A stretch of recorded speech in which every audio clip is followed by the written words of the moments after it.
Shalom, bien-aimés dans les Seigneurs. Nous bénissons Dieu pour ce temps qu'il nous donne de nous recevoir chez vous à la maison, au bureau, au marché, dans la voiture et partout où vous êtes, à l'université. Voilà. Que le Seigneur vous bénisse abondamment. Merci, vous tous qui nous suivez de partout dans le monde. Nous recevons des messages d'encouragement. Nous recevons vos conseils. Nous recevons en tout cas tout ce que vous nous dites et nous sommes reconnaissants. Merci de tout cœur d'avoir accepté que nous puissions très souvent partager ces moments avec vous dans l'adoration. Mais aujourd'hui, nous allons nous exhorter, nous allons nous fortifier, nous allons partager une parole qui va transformer ta vie. Laisse-moi prier. Seigneur, dans le nom de Jésus-Christ, merci pour ces temps que tu nous donnes avec tes enfants pour nous fortifier mutuellement.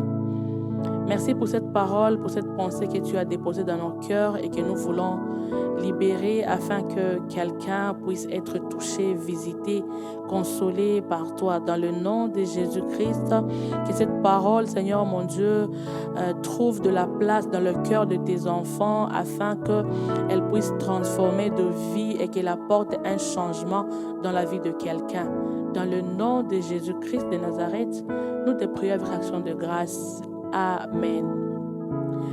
Comme nous l'avons dit, aujourd'hui, nous n'allons pas adorer, mais nous allons nous fortifier par cette parole qui dit « Ce n'est pas encore fini ». Ce n'est pas encore fini, c'est une parole que le Seigneur a déposée dans mon cœur pour toi. Je sais que nous sommes en train de vivre les moments difficiles, nous sommes en train de traverser des temps durs. Parfois, tu te demandes « Qu'est-ce qui m'arrive ? Qu'est-ce qui se passe? Comment je vais m'en sortir ?» Mais j'aimerais te dire, c'est pas encore fini. Ce n'est pas encore fini. Et cette pensée m'a poussée dans la Bible, dans le livre de Jean, chapitre 11. Pour les lecteurs de la Bible, ils savent que c'est l'histoire de Lazare de Béthanie. Lazare, c'était l'ami de Jésus. Il était malade et on a envoyé dire à Christ que non, ton ami est malade. Mais Jésus n'est pas venu. Il n'est pas venu parce que il voulait que les hommes puissent être à bout pour que lui puisse intervenir. Voilà. L'histoire nous dit que Lazare est décédé. On a pleuré. On a enterré. 4 jours. Le 4e jour, c'est quand Jésus s'est pointé au lieu du deuil.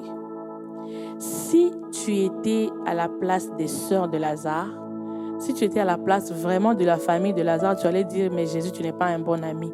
Comment tu peux venir pendant qu'on a enterré, pendant qu'il y a certaines personnes qui sont rentrées? Mais j'aimerais te dire qu'il y a de ces situations où Christ te permet que tu puisses passer par là, afin que quand lui, il va intervenir, que personne ne dise que non, c'est à cause de moi, c'est à cause de mes propres forces, c'est à cause de mes moyens que la solution est arrivée. Jésus a laissé la situation comme ça pour que quand il va venir, que le nom de Dieu soit glorifié. L'histoire nous dit, quand il est venu, il a demandé, où est-ce que vous l'avez mis? Et la sœur de Lazare a dit, non, on l'a mis, enfin, on a le temps enseveli. Il a dit, non, amenez-moi là-bas. C'est normal.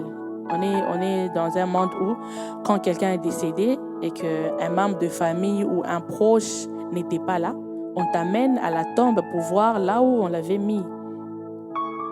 Mais Jésus n'était pas allé à la tombe de Lazare seulement pour contempler où est-ce qu'on avait mis le corps de son ami. Non, il avait une mission.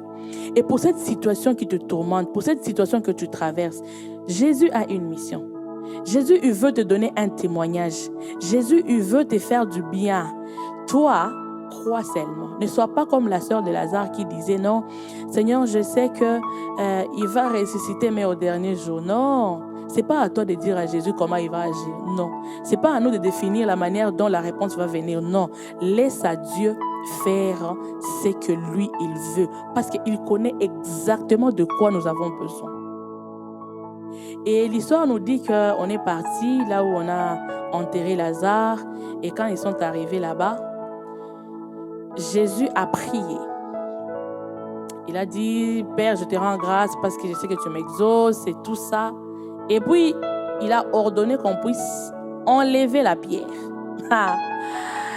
Il a crié, ôtez la pierre. Et puis, la sœur de Lazare a dit, Seigneur, mais ils sont déjà. Ça fait 4 jours qu'il est là. Comment on va ôter la pierre? C'est presque ce que beaucoup de chrétiens y font. Lorsque nous sommes devant une situation, lorsque nous sommes devant un problème, nous savons déjà la solution. On sait que non, pour cette maladie, ok, le docteur a dit que ça ne guérit pas, donc je dois vivre avec. Non, ce n'est pas à nous de définir la manière dont Jésus va faire. Dieu, il est au-dessus des situations. Jésus, il est au-dessus de ces circonstances qui te tourmentent. Toi, obéis seulement, ôte la pierre. Quand il a dit ôter la pierre, ôtez la pierre. Ils ont ôté la pierre. Et la Bible dit que Jésus cria d'une voix forte, Lazare, sors. J'aime cette parole.